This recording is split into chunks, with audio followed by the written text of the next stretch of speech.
All right, now we're going to continue with that same handout, but we're going to work on something very important. We're going to be looking at solving linear equations that involve both adding, subtracting, and also multiplying and dividing. Okay, so these equations get into section 2-3, but still only kind of the basics. I don't go into gory detail. I'll show you what we're going to do after we finish these. Okay. All right. So I really want you to take a look at these, and I want you to become just an expert on problems like the ones on this sheet. Because as we do more complicated problems in 2-3, they're going to be turned into problems that look like this one right here. Okay. This one right here that I'm about to do. All right. So this is the start of 2-3 because it involves both having to get rid of something that's being added and something that's being multiplied. Okay, so think about your goal. Down here at the bottom, I want x equals some number, but I'm not guessing and checking my way to find it. Okay, so this equation is kind of like the movie equation that we talked about earlier, but I don't have to know the context. I can just use what I know about algebra to solve this. So I'm working on getting that x by itself. See how something's been added to it? And then I also have the -6 being multiplied. I have to undo both of those things. Okay, so what I'm going to do is I'm going to subtract 5. But if I subtract 5 from one side of the equation, I got to subtract 5 from the other to keep it balanced. You never want to pull something like the 5 and the 17 together and say 22. This equal sign is like a wall. You don't want to cross that wall and grab stuff from both sides. Okay, to get things from one side to the other, you have to do this opposite idea. Okay, inverse operation idea. So since this was plus 5, I could make it be 0 by adding a -5. And so then I'm to the point where I get a -6x on the left and I get a 12 on the right. Now keep track of your equal sign. Keep things really organized on these. This is called the vertical format. Highly recommend it. Like to see you doing that. Okay. Now at this point, we have an understood times right here between the -6 and the x. So adding 6 does not undo this because this is multiplying. So we need to divide. And what we're going to do is divide by -6, like we learned in the previous video, so that this becomes 1. But if we divide by -6 on one side, we have to do the same thing on the other, don't we? Okay, so then that means we're going to wind up with x on the left, -2 on the right. Okay, so we know the answer is -2. So that process, that's going to become almost boring to you because you're going to do it so much. It's going to become just second nature. And you do have to be careful about your positives and negatives. So until you're just really good at that, just use your calculator as you need to. All right, here's another one like it, just with different signs. So here I've got a number being multiplied and a number being added. So the inverse of subtracting 4 would be adding 4. And if I do that to one side, I got to do that to the other. So I'm going to have -7w equals 14. Okay, so now I'm to the point where I've got -7 being multiplied by my variable. So to undo that, I'm going to divide. And I want to divide by not 7. I need to divide by -7. So that becomes a +1. And if I do that to the left, I need to do that to the right. So see here, I want things to be 0 because I'm dealing with adding and subtracting. And -7w plus 0 would just be -7w. On this next spot, I want it to be 1 because 1 times w would be w. See the difference? You got to work on that if you're new to this. And then 14 divided by -7, that's going to be -2. And then we're done. Okay. All right, and we can check these. You can plug in the -2 right there for that w. You can do -7 times -2. Remember that question on the test that was like this. And you can see if you get a 10. See how that would be 14, take away 4, you would get 10. just promise me that you're not going to just be trying to figure that out by using number sense. I really want you learning this process of undoing, this process of solving, okay? Now here's a case where the variable we're trying to get by itself is actually over here. So you're not going to subtract 12 or anything like that. You're going to need to get rid of the 6 and get rid of the -4. It's conceptually sometimes way more difficult. So you might just interchange the two sides of the equal sign, keep everything the same, just interchange the two sides. So the variable is in its usual location. If that helps you, do that. It would be okay to leave it where it was, but then you'd have to be sure that you can tell that what it would take is to subtract 6. And conceptually, people a lot of times will do something like subtract the 12. All right, so I've learned to recommend that you do that. Interchange the two sides to get the variable on the left. Now I'm going to subtract 6 because I want to undo adding. And if I add a -6, that makes that 0, and -4a plus 0 would be -4a. And then 12 and a -6, that would be 6. Okay. All right, now here I've got times between the -4 and the a. I'm trying to undo multiplying, so that's why I'm dividing. And don't get confused. Here you don't want to divide by 4, you need to divide by -4. I'm not trying to make a 0 happen. I'm trying to make a 1 happen. And if I divide by -4 on the left, I got to do that on the right. And I'm running out of room, so I'm going to move over here. And so a would equal, and here I have a fraction that I have to simplify. That I would divide by 2, and it would become -3 halves, and I'd be done. Okay.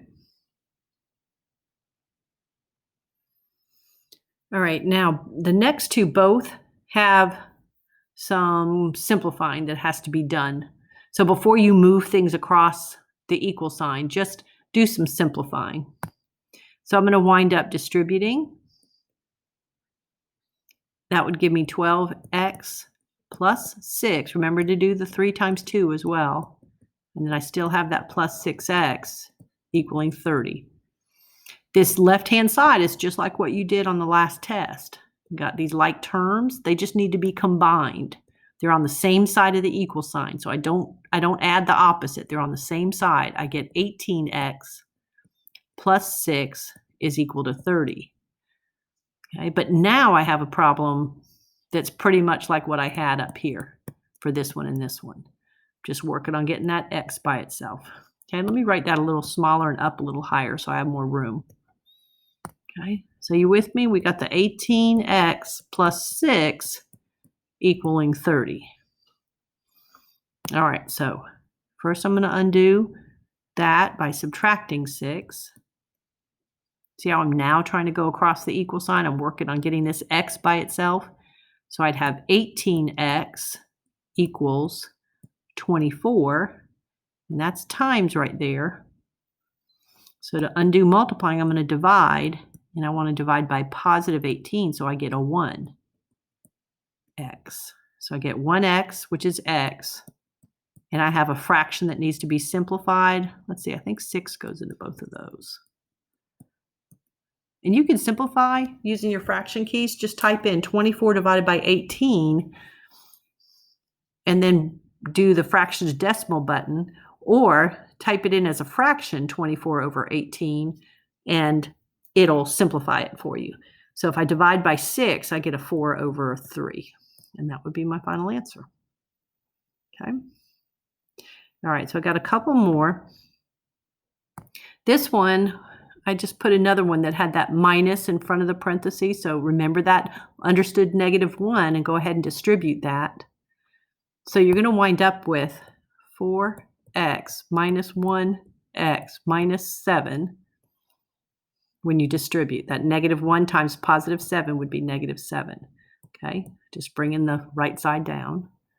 Okay, these two are like terms, so that would be 3x minus 7 equals 9. Now I'm back to the type of equation I've been seeing. And the opposite of subtracting 7 would be adding 7. So that would get me to 3x, that's gone, equals 16. A lot of these turn out to be fractions. There's no real reason that's happening. I just made these up, okay? And then get rid of the 3. And so x would equal 16 over 3, and that's actually a fraction in simplest form, okay? All right, so there's several ways to handle problems with fractions in them. I think what a lot of people wind up enjoying doing is getting rid of the -8 like we normally do. And when you do that, that gets you to 1/2 m, that's gone, equals 13. And then here, look at how that's a denominator of 2. If you multiply by 2, then that'll get rid of that denominator. And in this case, would have 1m or m left, and it would be 26. That works really well. It's later when we deal a lot with fractions, we call that clearing the fractions. I just like to wait a step before I clear the fractions. Could have done it in the very beginning as well. All right, so here, this is what I want by itself. Need to get rid of the 7, and when you're looking at that 7, it's what's in front of it that determines the sign, so it's really understood positive, and it's just being added to the 2/3 m. So I'm going to subtract, since that's a plus 7 sitting there, I'm just going to subtract 7 from both sides. So that's gone, and I have 2/3 m equaling a -10. So I have this denominator. So I'm going to multiply that on both sides. This is a good way to do it. We can talk about other possibilities when we're face to face. And we get 2m equaling a -30. And then I like to come in and get rid of the 2 separate. I just think it works really well, and it keeps things simple. Okay, and we wind up with m being -15. All right, so I wanted to do a few problems that had both the multiplying and multiplying and dividing and the adding and subtracting issue, and kind of give you some good examples there. And then I want you really working on the homeworks I'm going to make available, the 2-1, 2-2, and 2-3 homeworks, and try to work through some of that before we come to class next time, okay? All right, while I'm still doing this, let me go ahead and just give you a glimpse of what's next. Just want to finish this one piece right here. What we're going to do next is solve linear equations with variables on both sides, okay? This is where sometimes we get completely mixed up. You have to get to where you understand the difference between expressions and equations. You know, so we've had some problems like look at this guy here.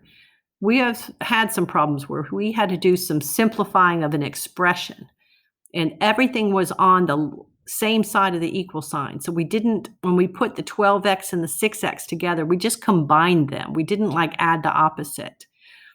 You have to get to where you understand that if you don't have an equal sign and you're not moving across the equal sign, you're just combining your like terms. So you would put the 3x and the 7x together and just say 10x, and then take the -5 and the -25 and add those, and that would become -30. And then it's not an equation, so you're done. Okay?